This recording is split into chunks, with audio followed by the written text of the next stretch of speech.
ವೀಕ್ಷಕರೇ ನಮಸ್ತೆ. BN TV ಕನ್ನಡಗೆ ಸ್ವಾಗತ. ಸುಮಾರು 70 ವರ್ಷಗಳ ಕಾಲ ದೇಶವನ್ನು ಆಳಿದ ರಾಷ್ಟ್ರೀಯ ಪಕ್ಷ ಇವತ್ತು ಪಕ್ಷ ಸಂಘಟನೆ ವಿಚಾರದಲ್ಲಿ ವಿಫಲತೆ ಹೊಂದಿ ಚುನಾವಣೆಗಳಲ್ಲಿ ಸೋಲನ್ನು ಅನುಭವಿಸುತ್ತಾ ಸಂಕಷ್ಟದಲ್ಲಿದೆ. ರಾಷ್ಟ್ರ ಮಟ್ಟದಲ್ಲಿ ಪಕ್ಷದ ತುಂಬ ಹಿರಿಯ ನಾಯಕರು ತುಂಬಿದ್ರೂ ಪಕ್ಷ ಸಂಘಟಿಸಿ ತಾವು ಗೆಲ್ಲುವುದಲ್ಲದೆ ತಮ್ಮ ಸುತ್ತಮುತ್ತಲಿನ ಕ್ಷೇತ್ರಗಳಲ್ಲಿನ ನಾಯಕರನ್ನ ಗೆಲ್ಲಿಸಿಕೊಂಡು ಬರುವ ಶಕ್ತಿ ಇರುವ ನಾಯಕರ ಕೊರತೆ ಎದ್ದು ಕಾಣಿಸ್ತಾ ಇದೆ. ಇಲ್ಲಿ ನಾಯಕರೆನಿಸಿಕೊಂಡವರಿಗೆ ಬೇರೆಯವರನ್ನ ಗೆಲ್ಲಿಸಿಕೊಂಡು ಬರುವುದಿರಲಿ, ತಾವು ಗೆದ್ದು ಬರುವುದೇ ಪ್ರಯಾಸ ಎನ್ನುವಂತಾಗಿದೆ. ಇವತ್ತು ಕಾಂಗ್ರೆಸ್ನಲ್ಲಿ ಸ್ಟಾರ್ ಪ್ರಚಾರಕ ನಾಯಕರ ಕೊರತೆ ಇದೆ. ರಾಷ್ಟ್ರ ಮಟ್ಟದಲ್ಲಿ ರಾಜಕೀಯ ಮಾಡಿಕೊಂಡು ಬಂದ ನಾಯಕರು ರಾಜ್ಯ ಮಟ್ಟದಲ್ಲಿ ಸೋಲುತ್ತಾರೆ ಎನ್ನುವುದಾದರೆ ಅವರ ವರ್ಚಸ್ಸಿಗೇನು ಬೆಲೆ ಬಂತು? ಇದೆಲ್ಲದರ ನಡುವೆ ಕಳೆದ 10 ವರ್ಷಗಳಲ್ಲಿ ಬಿಜೆಪಿ ಅಧಿಕಾರಕ್ಕೆ ಬಂದ ನಂತರ ಕಾಂಗ್ರೆಸ್ ಆಡಳಿತದಲ್ಲಿ ಆಗಿರುವ ವಿಫಲತೆ, ದೇಶಕ್ಕೆ ಆಗಿರುವ ಕೆಲವೊಂದು ಅನ್ಯಾಯಗಳ ಬಗ್ಗೆ ದೊಡ್ಡ ಮಟ್ಟದಲ್ಲಿ ಪ್ರಚಾರ ಮಾಡಿ ಕಾಂಗ್ರೆಸ್ ಅನ್ನ ಖಳನಾಯಕನನ್ನಾಗಿ ಮಾಡುವಲ್ಲಿ ಬಿಜೆಪಿ ಯಶಸ್ವಿಯಾಗಿದೆ. ಕಾಂಗ್ರೆಸ್ ಸಾಮಾಜಿಕ ಜಾಲವನ್ನ ಬಳಸಿಕೊಳ್ಳುವ ಮುನ್ನವೇ ಅದನ್ನ ಪ್ರಭಾವಶಾಲಿಯಾಗಿ ಮಾಡಿಕೊಳ್ಳುವಲ್ಲಿ ಬಿಜೆಪಿ ಯಶಸ್ವಿಯಾಗಿದೆ. ಕಾಂಗ್ರೆಸ್ ಇವತ್ತು ಏನೇ ಹೇಳಿದರೂ ಅದಕ್ಕೆ ಟಕ್ಕರ್ ಕೊಡಲು ಬಿಜೆಪಿ ನಾಯಕರು ಸದಾ ಸಿದ್ಧತೆ ನಡೆಸಿರುತ್ತಾರೆ. ಕಾಂಗ್ರೆಸ್ ನಾಯಕರ ಹೇಳಿಕೆಗಳು ಗಂಭೀರ ವಿಚಾರವಾಗಿ ಜನರನ್ನ ತಲುಪುವ ಮುನ್ನವೇ ಅದನ್ನ ಟ್ರೋಲ್ ಮಾಡಿ ಜನ ಅದನ್ನ ಗಂಭೀರವಾಗಿ ಪರಿಗಣಿಸದಂತೆ ಮಾಡುವಲ್ಲಿ ಬಿಜೆಪಿ ಪಡೆ ಸದಾ ತಯಾರಾಗಿರುತ್ತದೆ.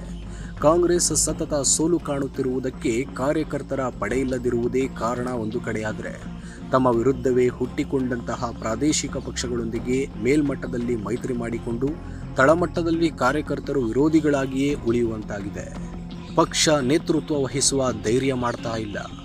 ಇನ್ನು ತಳಮಟ್ಟದಲ್ಲಿ ಕೆಲಸ ಮಾಡುವ ನಿಷ್ಠಾವಂತ ಕಾರ್ಯಕರ್ತರು ಇದೀಗ ಬೇರೆ ಬೇರೆ ಪಕ್ಷಗಳಲ್ಲಿ ಹಂಚಿ ಹೋಗಿರುವುದು ಕಾಂಗ್ರೆಸ್ ನಾಯಕರ ಕೆಲವೊಂದು ನಿಲುವುಗಳು ಕಾರ್ಯಕರ್ತರಲ್ಲಿ ನಿರಾಸಕ್ತಿ ತಂದಿದ್ದು ಇದು ಪಕ್ಷದ ಬೆಳವಣಿಗೆಗೆ ಅಡ್ಡಲಾಗ್ತಾ ಇದೆ. ಕೆಲವು ನಾಯಕರು ಕೇವಲ ಹೇಳಿಕೆ ನೀಡಲಷ್ಟೇ ಸೀಮಿತರಾಗ್ತಿದ್ದಾರೆ. ಪಕ್ಷದ ನಾಯಕತ್ವವನ್ನು ವಹಿಸಿಕೊಂಡು ಮುನ್ನಡೆಸಲು ಇಡೀ ದೇಶ ಸುತ್ತಿ ಪಕ್ಷ ಸಂಘಟನೆ ಮಾಡಲು ಅವರು ತಯಾರಾಗಿಲ್ಲ. ಸದ್ಯ ಮಲ್ಲಿಕಾರ್ಜುನ್ ಖರ್ಗೆ ಅವರು ಎಐಸಿಸಿ ಅಧ್ಯಕ್ಷ ಸ್ಥಾನ ವಹಿಸಿಕೊಂಡರೂ ಅವರ ಆಡಳಿತಾವಧಿಯಲ್ಲಿ ಹೇಳಿಕೊಳ್ಳುವ ಸಾಧನೆಯಾಗಿಲ್ಲ. ವಯಸ್ಸಿನ ಸಮಸ್ಯೆಗಳು ಅವರ ಕೆಲಸ ಕಾರ್ಯಗಳಿಗೆ ತೊಡಕಾಗ್ತಾ ಇದೆ. ಇಡೀ ಪಕ್ಷದ ನೇತೃತ್ವ ವಹಿಸಿ ಸೋಲು ಗೆಲುವು ಎಲ್ಲದರ ಹೊಣೆ ಹೊರುತ್ತೇನೆ ಎಂಬ ಧೈರ್ಯವನ್ನ ರಾಹುಲ್ ಗಾಂಧಿ ತೋರಿಸ್ತಾ ಇಲ್ಲ. 2019ಕ್ಕೆ ಹೋಲಿಸಿದರೆ 2024ರಲ್ಲಿ ಕಾಂಗ್ರೆಸ್ಗೆ ಅಧಿಕ ಸ್ಥಾನಗಳು ಬಂದರೂ 70 ವರ್ಷ ದೇಶವನ್ನಾಳಿದ ರಾಷ್ಟ್ರೀಯ ಪಕ್ಷ 100ರ ಗಡಿ ದಾಟಲು ಸಾಧ್ಯವಾಗಲಿಲ್ಲ. ಚುನಾವಣೆ ನಂತರ ಮೌನವಾದ ಇಂಡಿ ಕೂಟ.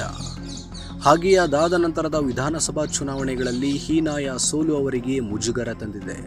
ಈ ಸೋಲಿಗೆ ಆಯಾಯ ರಾಜ್ಯದ ನಾಯಕರನ್ನ ಹೊಣೆ ಮಾಡಿದ್ದನ್ನ ಬಿಟ್ಟರೆ ವಿನಃ ರಾಷ್ಟ್ರ ಮಟ್ಟದ ನಾಯಕರು ಯಾರೂ ಸೋಲಿನ ಹೊಣೆ ಹೊತ್ತುಕೊಳ್ಳಲಿಲ್ಲ. ಜೊತೆಗೆ ಸೋಲನ್ನು ಮತಯಂತ್ರದ ಮೇಲೆ ಹಾಕಿ ಕೈ ತೊಳೆದುಕೊಂಡು ಬಿಟ್ರು. ಇವತ್ತಿಗೂ ಕಾಂಗ್ರೆಸ್ ಮತಯಂತ್ರದ ಮೇಲೆ ರಾಷ್ಟ್ರ ಮಟ್ಟದಲ್ಲಿ ಅನುಮಾನ ವ್ಯಕ್ತಪಡಿಸುವುದು ಹಾಸ್ಯಾಸ್ಪದವಾಗಿ ಕಾಣಿಸ್ತಾ ಇದೆ. ಹಿರಿಯ ನಾಯಕರೆಲ್ಲರೂ ತಮ್ಮ ತಮ್ಮ ಕ್ಷೇತ್ರಕ್ಕೆ ಹೋಗಿ ಒಂದಷ್ಟು ಸಮಯ ಕ್ಷೇತ್ರದಲ್ಲಿ ವಾಸ್ತವ್ಯ ಹೂಡಿ ಕಾರ್ಯಕರ್ತರನ್ನ ಒಟ್ಟಾಗಿ ಸೇರಿಸಿ ಅವರ ಕುಂದು ಕೊರತೆಗಳನ್ನು ಆಲಿಸಿ ಅದಕ್ಕೆ ಪರಿಹಾರ ರೂಪಿಸುವ ಕೆಲಸ ಮಾಡಿ ತಳಮಟ್ಟದಿಂದಲೇ ಕಾರ್ಯಕರ್ತರ ಪಡೆಯನ್ನ ಕಟ್ಟಬೇಕಾಗುತ್ತದೆ.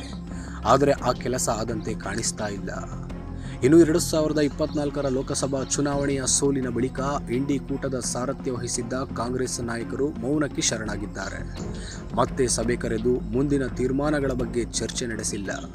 ಈಗಾಗಲೇ ಇಂಡಿ ಕೂಟದಲ್ಲಿರುವ ಪ್ರಾದೇಶಿಕ ಪಕ್ಷಗಳು ಕಾಂಗ್ರೆಸ್ನಿಂದ ಅಂತರ ಕಾಪಾಡಲು ಆರಂಭಿಸಿವೆ.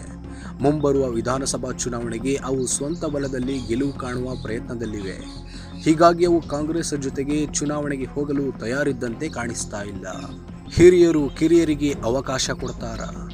ಇನ್ನು ಇಂಡಿ ಒಕ್ಕೂಟವನ್ನು ಕಟ್ಟಿಕೊಂಡು ಲೋಕಸಭಾ ಚುನಾವಣೆಗಳನ್ನು ಎದುರಿಸಿದಷ್ಟು ಸುಲಭ ಮುಂದೆ ಬರಲಿರುವ ವಿವಿಧ ರಾಜ್ಯಗಳ ವಿಧಾನಸಭಾ ಚುನಾವಣೆಗಿಲ್ಲ ಎಂಬುದು ಕಾಂಗ್ರೆಸ್ ನಾಯಕರಿಗೆ ಗೊತ್ತಾಗಿದೆ. ಹೀಗಾಗಿ ನಾಯಕರಿಗೆ ಆತಂಕ ಶುರುವಾಗ್ಬಿಟ್ಟಿದೆ. ಚುನಾವಣೆ ಎನ್ನುವುದು ಬರೀ ಭಾಷಣವಲ್ಲ, ಅದರಾಚೆಗೆ ಬಹುದೊಡ್ಡ ಶ್ರಮವಿದೆ. ಪಕ್ಷದ ಕಾರ್ಯಕರ್ತರ ಪಡೆಯನ್ನು ಬೆಳೆಸುವುದು ಸುಲಭವೇನಲ್ಲ. ಆ ಕೆಲಸವನ್ನು ಕೇಂದ್ರದ ಕಾಂಗ್ರೆಸ್ ನಾಯಕರು ಮಾಡಲಿಲ್ಲ. ದಕ್ಷಿಣ ಭಾರತದಲ್ಲಿ ಕರ್ನಾಟಕ ಮತ್ತು ತೆಲಂಗಾಣದಲ್ಲಿ ಕಾಂಗ್ರೆಸ್ ಭದ್ರವಾಗಿದೆ. ಇಲ್ಲಿ ಕಾರ್ಯಕರ್ತರು ಮತ್ತು ನಾಯಕರ ದೊಡ್ಡದೊಂದು ಪಡೆ ಇದೆ. ಆದರೆ ಬೇರೆ ರಾಜ್ಯಗಳಲ್ಲಿ ಅಂತಹ ಯಾವ ವಾತಾವರಣವೂ ಕೂಡ ಇಲ್ಲದಂತಾಗಿದೆ. ಟೀಕೆ ಮಾಡುತ್ತಾ ಕೇವಲ ವಿರೋಧಿಸಬೇಕೆನ್ನುವ ಕಾರಣಕ್ಕೆ ವಿರೋಧ ಮಾಡ್ತಾ ಇದ್ರೆ ಚುನಾವಣೆಯನ್ನು ಗೆಲ್ಲಲು ಸಾಧ್ಯವಿಲ್ಲ. ಮಾಡುವ ಟೀಕೆಗಳು ಸತ್ಯಕ್ಕೆ ಹತ್ತಿರವಾಗಿರಬೇಕು. ಅವು ತೂಕ ಹೊಂದಿರಬೇಕು. ಅದು ಬಿಟ್ಟು ಏನೇನೋ ಹೇಳಿ ಜನರ ಮುಂದೆ ನಗೆಪಾಟಲಿಗೀಡಾಗುವುದು ಎಷ್ಟು ಸರಿಯಲ್ವಾ? ಅದೆಲ್ಲದರ ನಡುವೆ ಹಿರಿಯ ನಾಯಕರು ತಮ್ಮ ಕುರ್ಚಿಗೆ ಅಂಟಿಕೊಂಡು ಕೂರುವ ಬದಲಿಗೆ ಅದನ್ನು ಯುವ ಪೀಳಿಗೆಗೆ ಬಿಟ್ಟುಕೊಟ್ಟು ಅವರಿಗೆ ಸಲಹೆ ಸೂಚನೆಗಳನ್ನು ನೀಡುತ್ತಾ ಯುವ ನಾಯಕರನ್ನು ಬೆಳೆಸಿ ಪಕ್ಷ ಸಂಘಟನೆಯ ಜವಾಬ್ದಾರಿ ಅವರಿಗೆ ನೀಡಿದರೆ ಪಕ್ಷ ಬೆಳೆಯಲು ಸಾಧ್ಯವಾಗುತ್ತದೆ. ಇಲ್ಲದೆ ಹೋದರೆ ಭವಿಷ್ಯದಲ್ಲಿ ಸಂಕಷ್ಟ ಮಾತ್ರ ತಪ್ಪಿದ್ದಲ್ಲ.